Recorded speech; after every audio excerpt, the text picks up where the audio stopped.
Welcome to Auto Resolve. In this guide, I will show you how to fix PS5 no sound on your monitor and get HDMI audio working fast and easily. Fix 1. Check HDMI connection. Step 1. Turn off your PS5. Step 2. Unplug the HDMI cable from both PS5 and monitor. Step 3. Reconnect firmly and ensure it clicks in properly. Step 4. Turn on the PS5 and check audio. Fix 2. Use a different HDMI port or cable. Step 1. Try another HDMI port on your monitor. Step 2.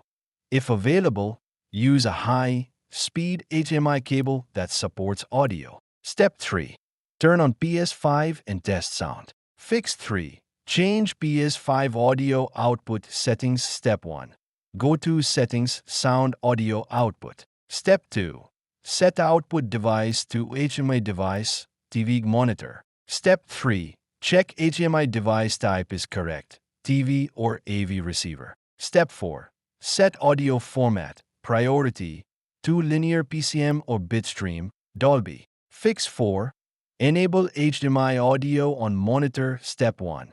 Open your monitor's settings menu. Step 2. Ensure HDMI audio internal speakers is enabled. Step 3. Some monitors require selecting HDMI audio source manually. Fix 5. Restart PS5 in safe mode. Step 1. Turn off PS5 completely. Step 2. Hold the power button for 7 seconds until you hear a second beep. Step 3. Connect controller via USB and select Change Video Output Change Resolution 1080p 4K. Step 4. Check if audio works after restart.